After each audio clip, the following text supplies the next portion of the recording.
Now we are in Assisi.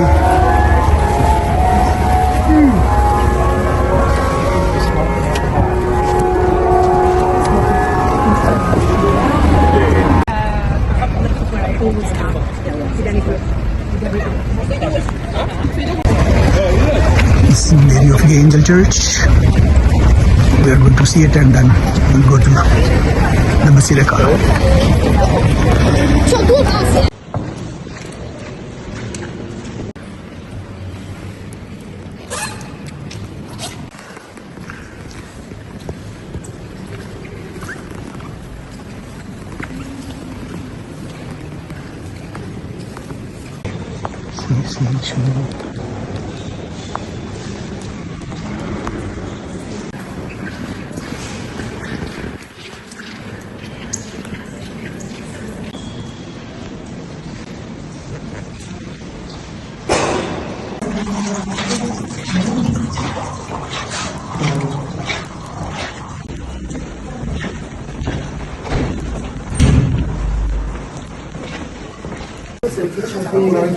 Religious goods.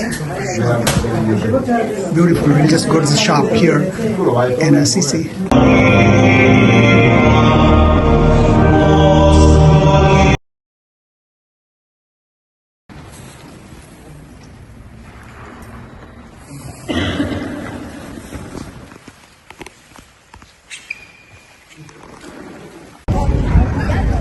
Assisi at night. Yes, keep it going. Woohoo! We made it to Assisi! Yay! Pilgrims! Right. We are very, very close to the Basilica. Our hotel is close to the Basilica, actually from the back. Energy at this time of the day. Allora, signori, our hotel is this building on the right. Windsor Savoia. But we have to walk up there. That's why yesterday was suggested you to pack only one. That is not, big deal. We can make it. Assisi restaurant, we're going to have dinner. Beautiful.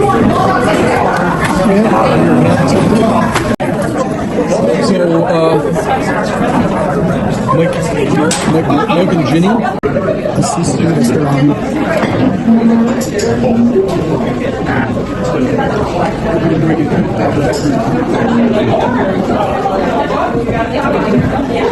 I'm not doing farm work tomorrow. Lasagna. So this is just like a first course. This is our first course, yes. This is a brochure serving. Grazie. That's it. So we are leaving hotel in Assisi and going for a tour.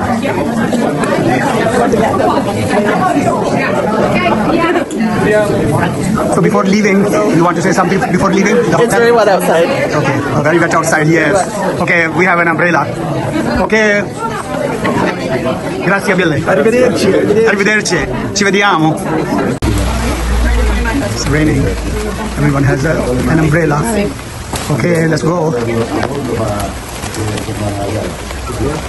Going to the Basilica of St. Francis. Basilica of St. Francis of Assisi.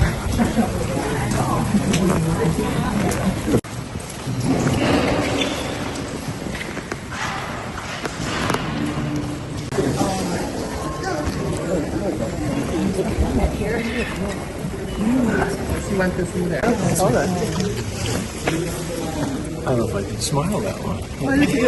Thank you. We're going to the chapel at St. Francis Basilica to celebrate Mass. Okay.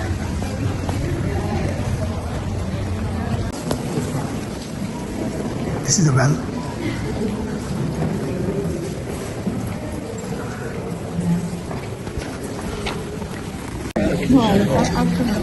We are going to see the grave of St. Francis of Assisi.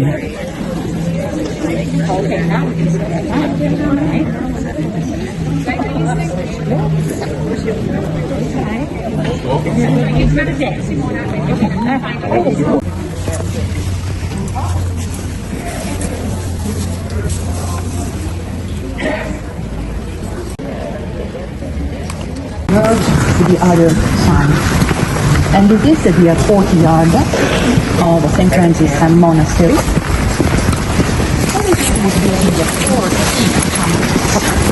And even Gregory IX, the Pope who canonized Francis, lived here. And also Pope Sisto IV. You know the Cappella Sistina? Sisto IV is the Pope of Sistine Chapel, Franciscan Pope, who planned the courtyard and monastery. But of course they had their own palaces. Now, we go up the staircase to paradise. And this is the traditional name given the staircase.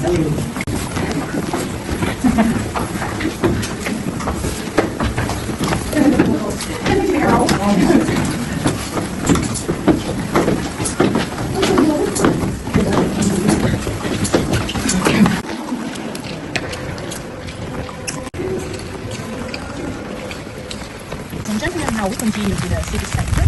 Just follow me, take a bicycle here, and take a few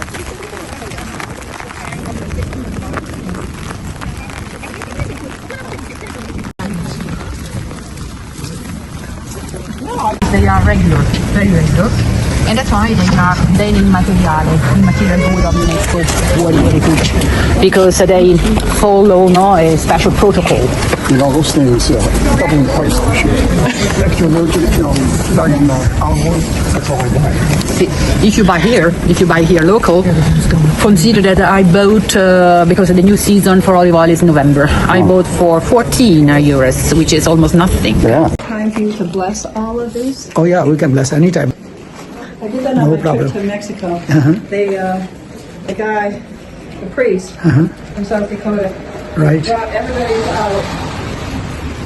These are Did a beautiful, half-hour beautiful. blessing with salt and water. Right, dear and Saint. the whole process he did, and then Players. he gave me. This is since 2012. Basilica. Before we Yes. leave, Yeah. We are going to the Hermitage.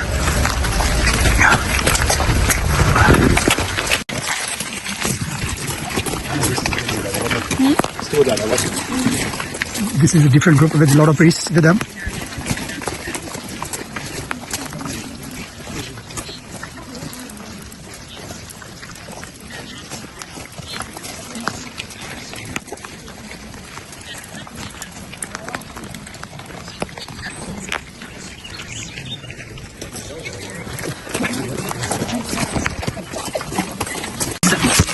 Consider that hermits were here, and very early, because the territory of Umbria is a very special holy territory of Valnerina.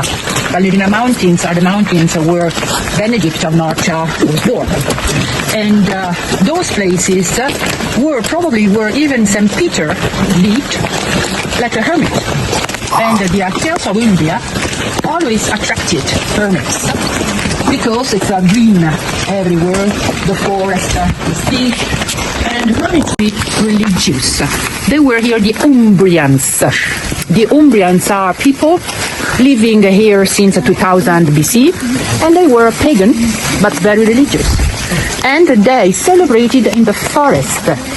So when the territory was Christianized, they prevented from cutting the trees, because they were considered holy trees by the Umbrians. So the ilex was considered the tree of Jupiter.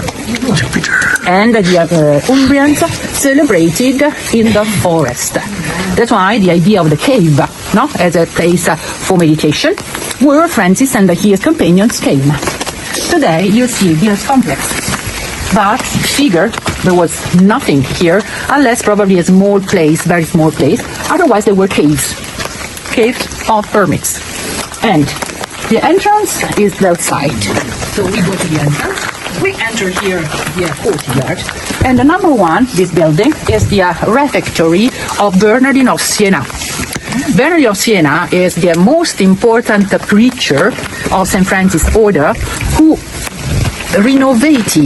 reformed the order of St. Francis in the 1400s, and he came to all the places where Francis and his companions lived to renovate. Much here is from the 1400s. Okay, so we see some places of St. Francis 1200s, but otherwise the big complex is 1400s and later. So this is refectory St. Bernardine. Then you have the cells of the cloister above, not visible. Then number 3 is Church St. Bernardine. So entering Church St. Bernardine 1400s, then we go to this little place, which is the Oratory of the Virgin. And this is the cave where Francis prayed. Then we go to the Corretto. So after between here, you see a little room of a Corretto, little choir of St. Bernardine's age, 1400s. And then the little sacristy, but we go to the cave of St. Francis, number 7. So passing the building here, then we have to take a narrow staircase, stone, narrow, steep staircase. So be careful. So all carefully, and we go see the cave of St. Francis. Then we come out of St. Francis cave, and we go back, coming out from above, and back to the chateau to go back straight to the parking lot. Okay.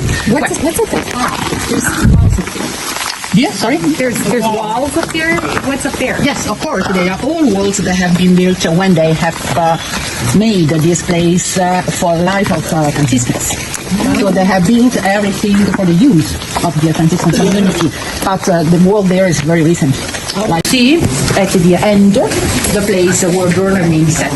Normally there are flowers there, and also some relics which belong to Bernardine. When you enter and you go, you see above the natural stone of the rock where they have built the cells. So this is the old building of St. Bernardine. Can you see here the little windows? They belong to the 1400s. Bernardine of Siena. Okay? Bernardine of Siena, right. Otherwise, when we enter here, we go to the cave of Francis at the end going down. Please go and visit if Bernardine of Siena. Cave. Sorry, I can see it. Let you guys look. It's pretty awesome. Oh no, he used to live here. Bernardine of Siena's cave. outer quarters is what it looks like.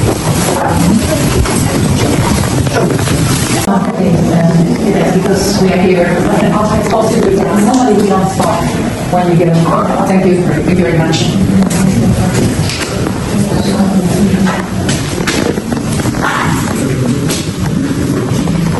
Then from the church we pass into the cave, which was the little oratory of St. Francis, natural cave, where you see a painting today, but nothing to do with St. Francis. And between the church, St. Bernardine, and the cave, the next cave, you see the little choir, St. Bernardine's choir. We take the narrow staircase into St. Francis cave. Okay, you follow me, and when we enter St. Francis cave, you have to bow also, and you see the stone bed. So it's easy because you see the stone bed surrounded by kind of wooden bench, limiting the short place where he rested. So of course Francis was a little man, but normally they slept sitting, not lying. Actually, that's why. From the cave of St. Francis bed, we go into the second, another oratory, and we go out from the second cave. Very good. And I see you outside. What's an oratory? What's a... Oratory is actually like a chapel where you stay to pray. Okay. Not properly celebrating, but also place where you meditate and you pray. The pilgrims oratory, no? You find along the street of pilgrimage is the place where you can stop at any time where you like.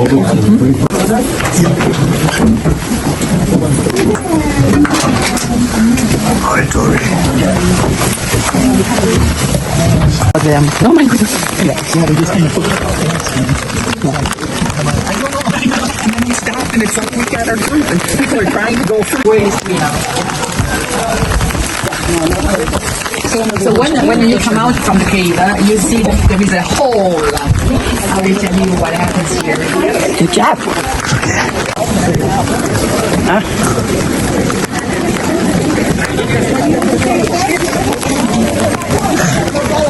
This is the place of St. Francis Cave and St. Bernardine of Siena, and poor Clare also lived and her sisters. And the age is the age of St. Francis. Oh, that's Can right. you see how much reinforced to keep the living? But you see that it's still green because the ilex is the evergreen. And the hall, you see, when you come out from the Cave of Francis, has a story, because we say that every stone in Assisi has something to say. And the hall tells about Rufino.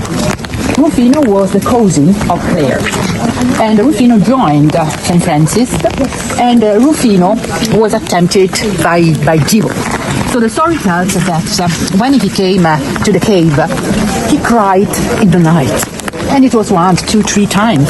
Finally, Francis went to Rufino, saying, "Oh, Rufino, what's the matter? Because crying and screaming all the night." And Rufino said, "Oh, Francis, I am attacked by devil, like nightmares. And that's why I scream, I cry." And Francis said, "Oh, Rufino, but when do you sleep?" And Rufino said, "I sleep on the pillow my mother gave me, the pillow of pillars." And Francis said, "That's the reason of your nightmares. You have to do what I do. I sleep on the stone, nude stone." And Rufino, following Francis, slept on the nude stone, and everything was in silence. Then, again, screaming and crying. And Francis went again to Rufino. "Rufino, what's the matter again?" And Rufino said, "Oh, Francis, devil came to me, but this time I cried, I screamed, telling him, 'Go away from me, otherwise I will vomit and defecate into your mouth.'" Of course, the devil was not waiting for that, but from Rufino, who was so shy, and he disappeared in the hall. That's why, the hall of people.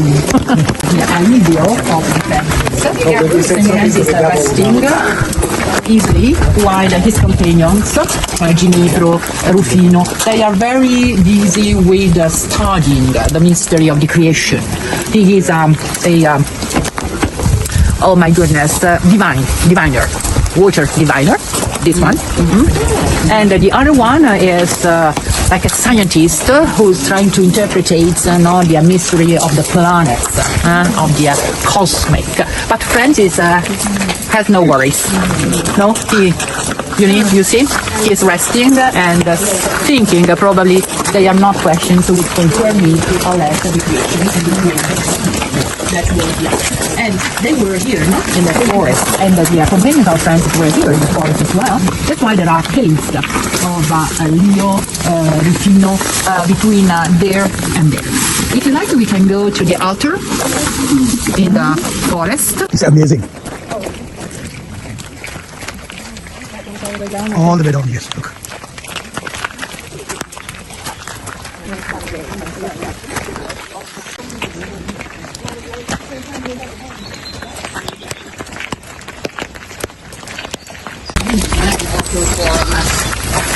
For celebration.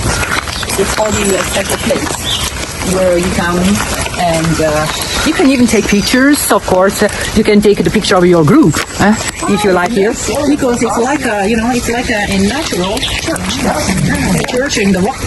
So it seems to be the apse of a church, no? Apse of a church, and altar called the altar of a Tau. Tau is the cross of Francis, no? The letter of Francis' signature. Which is a letter with a special value because this is a letter common to Jewish and the Greek alphabet. And it's a sign with a big importance for Jewish also, because this letter became in the Middle Ages a sign of peace. And their tradition goes back to the Jewish when they were in Egypt, and Moses was probably the Pharaoh. And they were preparing persecutions against the Jewish, so that Moses heard the voice of the Lord to say that the houses where the Jewish children were, had to be signed by the blood of the Lamb. And the sign was this sign. So it's a sign of Easter, Jewish Easter, the blood of the Lamb. And the heritage later in the Christianity is the sign of salvation. So that Francis used this letter as a salvation, and the hermits used it as a letter of salvation and protection. And there are several traditions, like the tradition of Amancio, who lived around the 500s AD, not in this area, but anyway inside their territory. And he could kill snakes simply by the sign of the cross, of the Tau cross.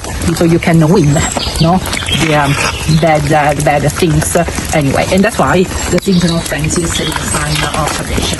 Tau cross. Well, you will come back. Happy with you.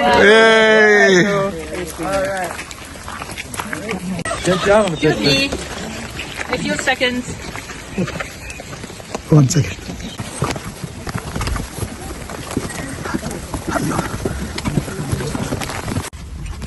Two more. Okay, 3 more. Going home Three more. from the cave. Three more. Very good. Molto bene. Hello. In the back, how are you doing? Good, very good, wonderful. Did you enjoy the caves? Yes. Okay, very good. Just imagine how they would have lived. I would have hit my head too many times going.